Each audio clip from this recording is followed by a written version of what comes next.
სოფელს გადაწყვეტილი აქვს, რომ თავისი შესაძლებელი დაახატინა ხატი და მოიტანონ მას შემდეგ ალბათ რეგულარულად ივლიან და ილოცავენ და შეწირვაც იქნება ყველაფერი. გთხოვთ ეს ხუთი გაიხსნას, როდესაც შესრულდება პირველი საეკლესიო რიტუალი ხომლის წმინდა გიორგის ეკლესიაში. ხომლი აწერია ასეთი. კათოლიკოს პატრიარქ ილია მეორის კურთხევითა და ლოცვით აქ ამოიტანა ჯგუფმა ხომლმა 9 აპრილის ტრაგედიის მსხვერპლთა ხსოვნის უხდავსაყოფეს 7 მაისი 1989 წელი. ხომლის მთაზე 20 მოგზაურობა განვახორციელეთ. აქედან 15-მდე ფილმი და სატელევიზიო გადაცემა იყო.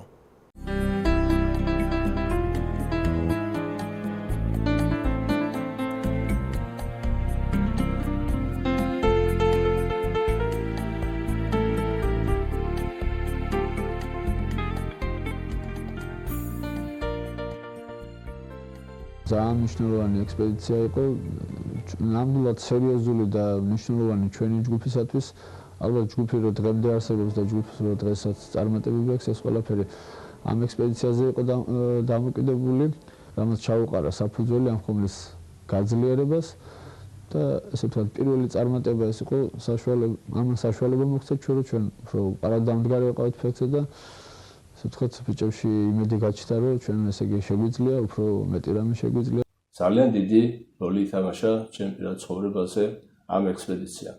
მას შემდეგ ძირითადად მიწევს მუშაობა საქართველოს კულტურული მემკვიდრეობის ძეგლებზე. ბოლო 6 წელიწადია მუშაობ სამშენებლო კომპანიის ჩენში აწყურის ღვთისმშობლის ძინების სახელობის ტაძრის რესტავრაციაზე და აწყურის ციხის რესტავრაციაზე. ეს დიდი ბედნიერებაა ჩემთვის.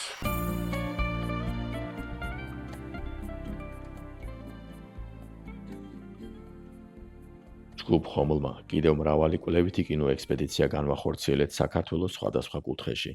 მათ შორის ეგრეთ წოდებული თურქი მესხების ამბავი, მათი ქმედების ისტორია თვითმხილველებისაგან. აქაურ თათრემ ჩვენი ხალხი ბევრი აჭალეს. ზოგი დახოცეს.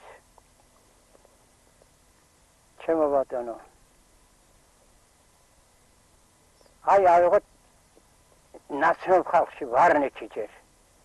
ვარნექის ჩვენი პაპები, ბიძიები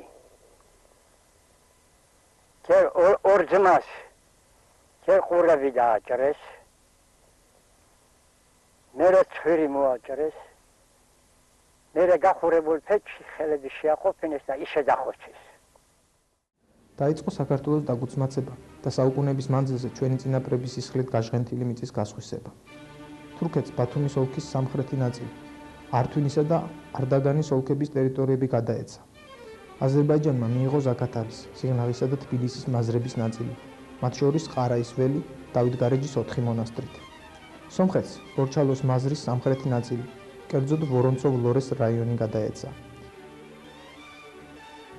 რუსეთმა ისტორიული აფხაზეთისა და შიდა ქართლის ტერიტორიების ნაწილი მიიკუთვნა. გასხვისებული ტერიტორიის საერთო ფართობი 18500 კვადრატულ კილომეტრს აღემატება, რომელზეც 294,227 კაცი ცხოვრობდა. იმავდროულად ხელოვნურად შეიქმნა ავტონომიური ერთეულები, რაც შორს გამიზნული ნაბიჯი იყო.